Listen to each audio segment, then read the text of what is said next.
This is The Clash, where the real world clashes with a true Christian worldview. Join former professional wrestler Chris Whaley, known as the Masked Saint, who is an author, pastor, and teacher that brings his wrestling skills into the squared circle and tackles real-life issues. Along with Jeff Dixon, best-selling author, internationally known teacher, leader, and pastor who is not afraid to tackle the tough issues of the world we live in. Together they form a tag team of wisdom in The Clash.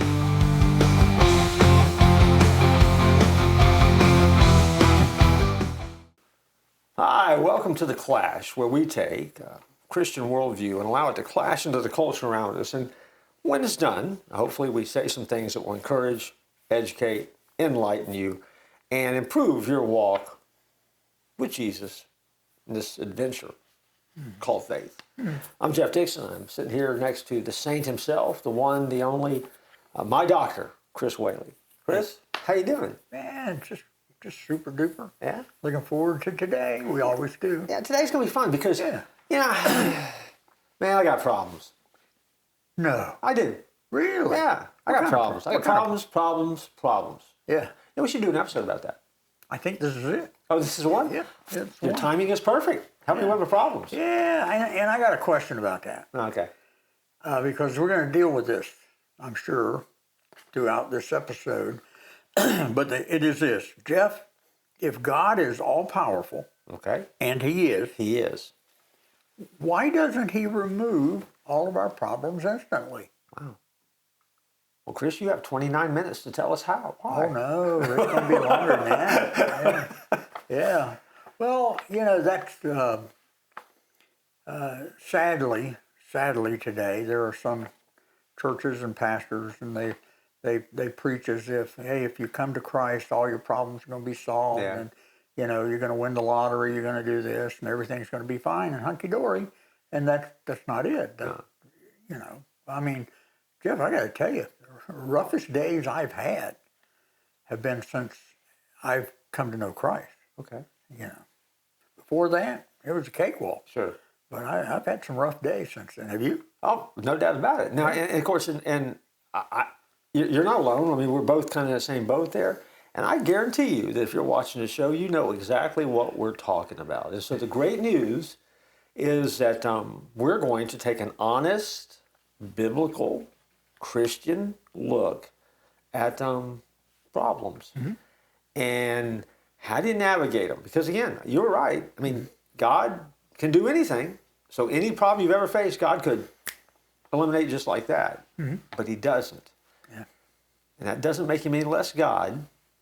So there's something that we need to learn and remember. Yeah. And so we're going to do our best to help you navigate our problems. And so we'll be back right after this break. Hi, I'm Jeff Dixon, one of the hosts of The Clash, and that's where you're used to seeing me. But I'm also the pastor of the church at 434 in Winter Springs here in Central Florida. And we got something really cool that's happening. God is moving among us as a people. We are a church on the move, and we are a home for folks that are trying to touch and change the world. And we have one of the greatest opportunities before us we've ever had. We got space issues. That's right, we're out of space. And we're in the midst of what we're calling a space program. We're not building a building per se, because that would be, well, too easy to talk about. What we're doing is we're trying to create space so that we can do the ministry that God has created us to do, and the ministry that He's called us to do here in the Central Florida area. The Clash is one of the things that happens as a result of that ministry, and we'd love for you to be a part of it. We'd love for you to pray for us. We'd love for you to take a look at what we're doing, and we would love, if God leads you, to invite you to contribute financially as well. You're right, I'm asking for money. But hey, if you feel guilty about it, you give. And if you feel really guilty, give more. But the website at the bottom of the screen will take you to our website where you can find out all you want to know about the space program and so much more. And so take the time and visit with us. If you can be a part of that space program, we would love to have you a part of that journey. Look forward to seeing you there and visiting with you online. Hey, welcome back to The Clash, and we are talking about problems. And I think, Jeff, you did a great job you always do, on that introduction. But I think, Jeff, it all boils down to, you know, God's ability versus God's purpose. He has the ability, but what is his purpose in letting us go through those problems? So we have to ask the question, are problems a sign of weak faith, or is it something else entirely? Where would you take us in this? I think, my opinion would be that problems and difficulties are a part of the human experience, and as believers, followers, we're not exempt from that. What Jesus tells us, that in this world you'll have trouble. Take heart, I've overcome the world, right? So it's not like that he hid the fact that we were going to have problems. Right. I just think that as believers and followers, we're better equipped because we have more resources to navigate those problems. Right. And so I think that the struggling, working through those kind of things and experiencing those things, I really do think that God uses those as the growing fields, if you will, for our character. And I think that probably is one of the biggest reasons that we probably get to go through problems. Yeah. And I say get to go through problems because it grows our character. Because, I mean, we were talking, as we kind of got ready for this episode, you were talking about the fact that, we have biblical characters that weren't exempt from problems. And if that's the case, and you showed them in just a second, I'm sure, why would guys like you and I be exempt from problems? Yeah. Jesus himself. Yeah. Yeah. Went through pain and suffering. I remember, Jeff, before, and this story is actually in my book, but I had gotten fired as a youth minister, and I was the world's worst youth minister. I was terrible. But I was out of shape. I got back into wrestling real quick because we needed the money. And then I had a guy that just tore my knee up and tore my ACL, my MCL. It was a mess. And so I'm bitter. I was bitter against the church for what I was saying, what they did to me. And I was bitter because I got injured. And we lost everything. Had to move in with my mom and dad, the height of embarrassment, And we just had a little baby girl, and we're at my mom and dad's. It's Sunday morning. My folks have already gone to church, and I'm sitting there with my knee up, and Verna walks out with our little baby girl, lays her down, and starts putting dresses on her and stuff. And I said, "What are you doing?" She said, I'm going to get our baby girl ready, and I'm going to go find a church somewhere, and I'm going to go worship. And I said, after what they did to me, and her nostrils flared, and she turned around, and she pointed that bony little finger in my face, and she said, "Chris, your problem is you got your eyes on the wrong thing. You got your eyes on people. People are going to let you down every time." She said, "You ought to have your eyes on Christ, because he's never going to let you down. And another thing, Chris, look what they did to Jesus. He was crucified. Why do you think you're so special?"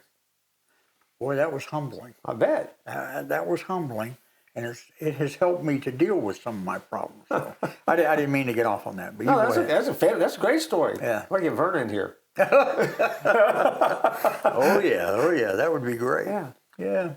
So where would you take us on this problem episode?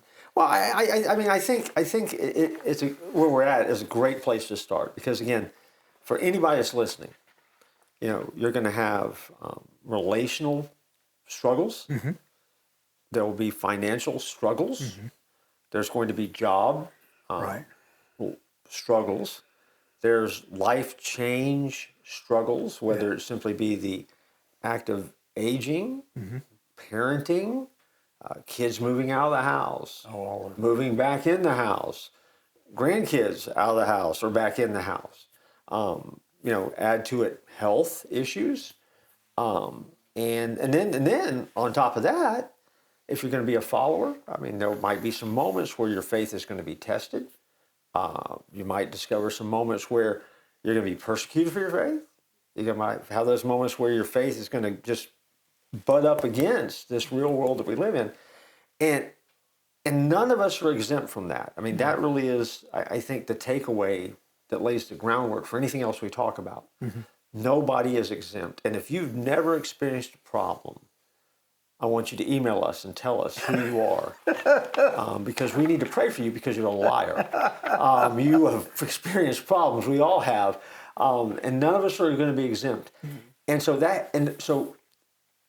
there's nothing spiritual about that at all. Nobody is exempt. The only thing spiritual is how you're going to face those problems, and I think that really is the takeaway from this first segment.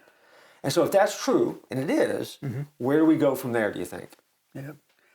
Well, I think, Jeff, we live in a fallen world, and we're going to deal with sin and suffering, and a lot of times it boils down to consequences, consequences for our actions and stuff.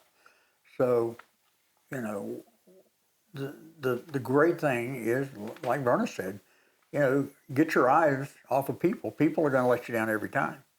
And you put your eyes on Christ, who has never let anyone down, a person who is well,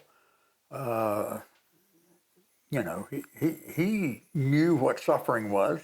He knew what problems were. And he has given us great examples in his word on how to overcome those things. Yeah. Let me quote some scripture for us here. Okay. Romans 8:28. We know that in all things God works for the good of those who love him. And so that means problems, good times, bad times, up times, down times. Yeah. All of that is a part of that masterpiece workshop that God brings us through. And he works them together for good if we love him. And I think there is a lot to hold on to when it starts to come to grips with, okay, man, I got trouble. I got problems. Right. Am I asking the right questions? Am I looking at the right place? Am I seeing this from a selfish perspective or a selfless perspective? Am I seeing this as an opportunity to learn, grow, and overcome? Or am I just going to wallow like a wallow beast in my own self-pity? You think all of that kind of melts away when you remember that whatever it is you're going through, God's going to take it and do something amazing with it, and he's doing it for you. I think that's huge. Yeah. I think that's huge. Yeah. I used to have a shirt that said, "No pain, no gain." Right. Yeah. And if I could give you any hope in the problems that you're dealing with, is that one of the greatest things that come out of those problems is strength and perseverance. Yeah. Absolutely right. Yeah, because it's gonna work on you to work on your faith, and it's going to give you some great time to grow up and mature in your faith. And so all problems are not bad, because God uses those problems to make us stronger for him. That's my thought. I mean, it's good. We're going to go to a break here in a minute, so I want to make sure before we get that break that we emphasize something. I don't want you to mishear us or misinterpret or read between the lines here. Right. God is not the cause of your problems. No. I mean, God is not out there dumping on you. He's not out there loading up on you. He's not up there trying to hurt you. So God is not the cause of your problems. He's not the creator of your problems. I do a good job all on my own to create my problems. But God is not the creator of your problems.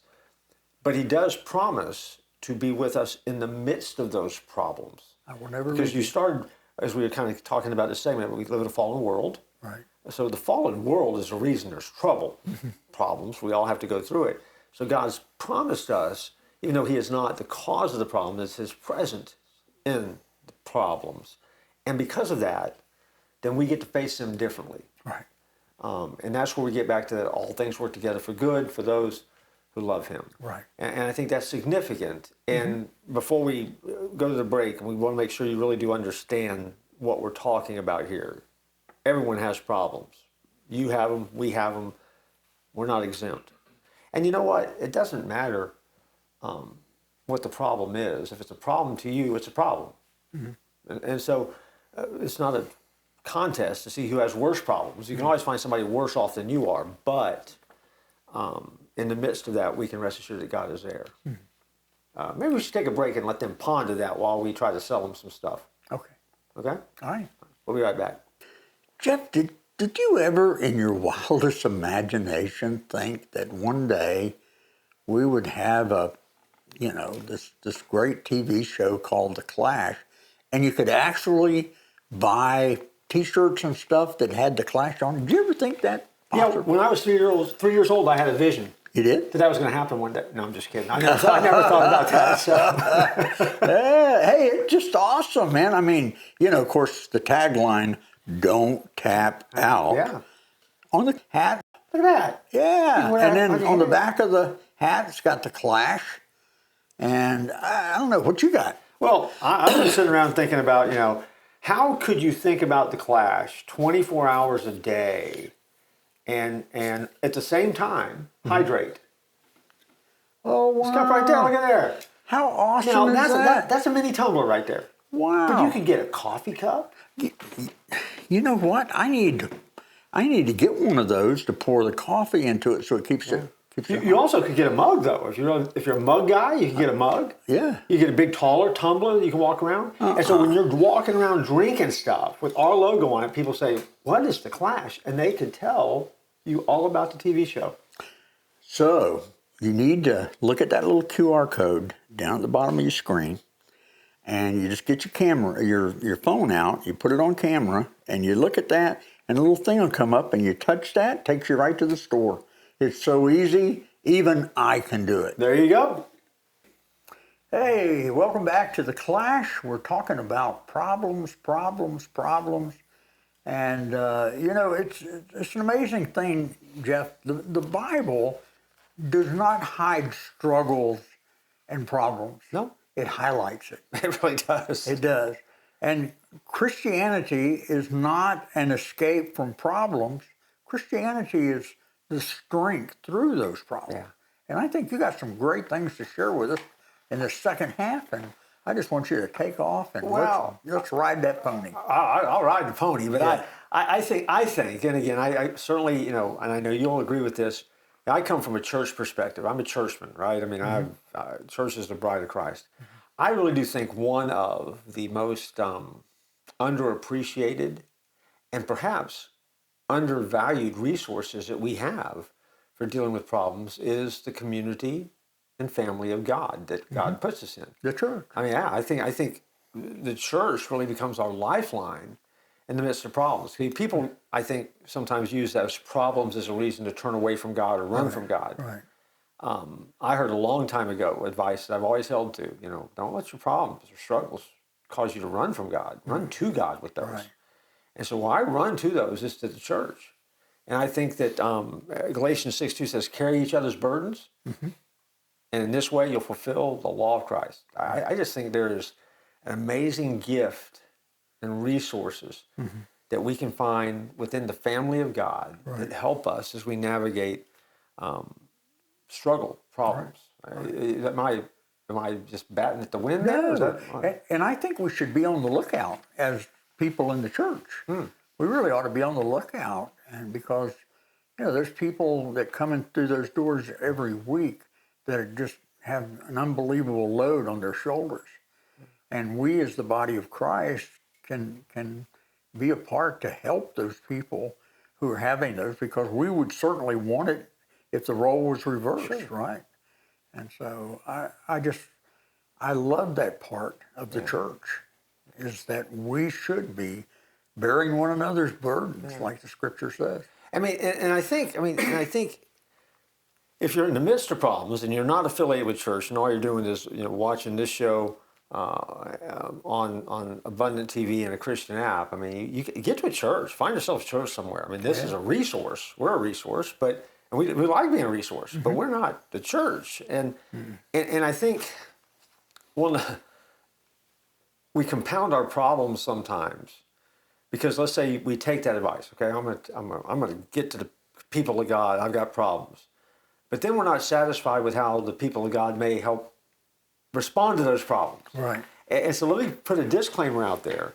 It's not an excuse. It's a real life disclaimer. Don't expect the body of believers to rescue you from your problems because you create them. Case in point, if I go out tomorrow And I've decided I'm going to take my paycheck for next week and I'm going to bet it and blow it at the dog track, which is illegal in the state of Florida, so I wouldn't do that anyway. But let's say I'm going to blow my paycheck at the dog track and gamble it away. And then I don't have money to feed my family, pay my bills. And so I make it worse. I'm going to borrow money then from some loan shark out there. This is an incredible scenario, right? I'll borrow money from a loan shark and I'm going to go out, and my plan, because I got problems, right, is I'm going to go ahead and I'm going to take that money, gamble it, win it all back, pay him off, and then have enough to pay my bills. I lose all that money too. So I run to the church, and I go to the pastor and I say, I am desperate. I need money to pay my bills, and if I can't get money from the church, somebody's going to beat me up and break my legs because, well, I owe them money too. And then the church looks back at you and says, well, as pastor of the church, I don't really think that the people who have been so faithful in giving that desire for us to pay off your gambling debts. Maybe the bigger issue is we need to help you become less addicted to gambling. We can help you with that problem, but the debts, so they're yours. You got to repay them. And you know, in that scenario, what happens? Well, I get mad because the church doesn't pay my bills. Hogwash. Don't do that. Understand. Be realistic about what you're asking for in that community of faith. There might be a dramatic rescue. You never know. Right. But at the end of the day, there's always that unrealistic expectation when we say something like the community of faith is great in the midst of your problems.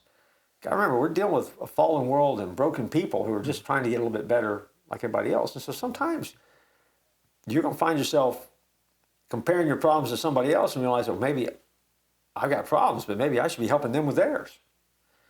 And I think that's one of the amazing dynamics that happen within the walls of the church, because the struggles can help us build authentic relationships. And if the church is working well, it doesn't matter what you've done, be it a gambling debt, be it a low life, be it a deadbeat dad or a drug addicted mom or whatever those issues could be. The church can love you and accept you as someone who needs to know Jesus and will do their best to help kind of encourage you down that path. And I think that sometimes we don't value the gift of help we get within the church walls. Your struggle today may become someone else's breakthrough tomorrow. I mean, what you're going through it might help somebody else tremendously down the road. But I have to say this, Jeff, and we need to say it. The church cannot solve all of your problems. No. I mean, if you're coming, just like I've been a senior pastor, and I've had people come in and ask for money, and it was because of bad choices that they had made. And I feel bad for them. But like you, I didn't want to take the people who gave that money so faithfully and, bail somebody else who made some terrible choices and all. But we can help you to get away from making those terrible choices, right? Right. I mean, did you find that when you weren't able to help people, and from the pastor's standpoint, the people got mad at you? Oh, yeah. Oh, and they always said, I knew the church wouldn't help anyway. Right. They blame you, not themselves. They blame you, and then ultimately they do that because they want to blame God. Give them time, don't blame God. And I found out that they've been to like 3 or 4 other churches before they hit me. So, pressure is going to reveal what's really inside of you. And so, how do Christians react to this when they start going through it? I think we would be doing a great disservice to our audience if we didn't land here and basically say, when you are going through problems, you have one way to respond, and that's with faith, right? What does the scripture says? Philippians, don't be anxious about anything. So when problems hit, we're not to be anxious about it. And we're not to hold on to it. We are to give it to God. Right. And I think, when you strip it all down at the end of the day, and I love it when people ask this question, as long as they're not asking me this question. I wanted to be honest. You know, but if Chris, if you come to me with a problem, you know, you lay it out. You know, if I look over and say, Chris, brother, I love you. But let's be honest. Do you want this problem, or do you want God to have this problem? I want God Who's to better equipped to have that problem? God. Give it to God. Right. And if you give the problem to God, Right. then the hardest thing that we deal with as people is not taking that problem back. Right. I mean, how many times have you ever done it? I have. I mean, I'll admit it. I've done it. I've tried to help God out so many times. Oh my gosh, I've wasted years of my life trying to help God do what God wanted to do. Yeah. And doesn't God always get it done without you? Yeah.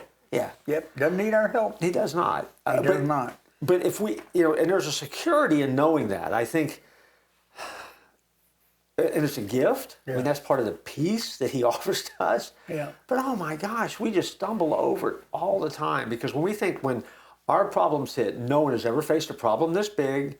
It's a problem that we can't solve, and then we let the problem become bigger than God. Mm-hmm. And God is more concerned about your development than he is about your comfort. Yeah, he really is. Yeah. Yeah, because faith, contrary to popular belief, doesn't eliminate problems at all. No. Faith leads us to growth, and faith leads us to depth in the midst of problems. Yeah, and a lot of times faith is trusting God when the outcome doesn't even make sense. Yeah. Yeah. So, what about this, Jeff? Okay. Have you ever been going through a problem and you felt like God was silent? Oh, yeah. So, does God's silence mean that he's absent? No. In my life, God's silence seems to come along after God's already given me the answers I need. I just didn't listen. Right. I think as a follower, I leave a lot of promises of God on the table sometimes. Right. Absolutely. You know? Yeah. And I think when God is silent, and I keep thinking to myself in my head, I keep praying and praying and praying about this, and I never get an answer. Boy, if I can slow down enough, which is why I like the journaling so much, and God gives you an answer and you don't do it, I don't think God's compelled to give it to you a second or third time. Yeah. You know, I went to see that that movie, I Can Only Imagine 2. Great movie. Yeah. I can only imagine. Yeah. But, you know, I think that movie basically says this, that sometimes God calms the storm that you might be going through, but sometimes he calms the storm in you. Yeah. When he gives you that strength through your faith to know that, hey, I have given this to God. I need to let him work, and I need to be quiet and listen to what God is saying to me. Is that right? Yeah, I think so. I mean, what's the old phrase? The peace that passes all understanding, right? We don't get it. We don't understand it. But there's a peace that we get from knowing Jesus, that in this, you know, peace doesn't mean the absence of conflict, doesn't mean the absence of problems. Peace means that there is someone who knows what's going on better than we do, and he's there with us. Right. And to know that gives us peace. Right. I mean, that's my hope for everybody who's watching, that they would have that kind of peace, because problems are real. Not making light of problems. We all got them. Right. You keep yours, by the way. We don't want them. We'll keep ours. But know in the midst of it, there is a solution to those problems. And the solution is Jesus, because he helps carry us through. Yep. And as believers, we need to ask the question, are we following God for who he is or just for what he can fix in our lives?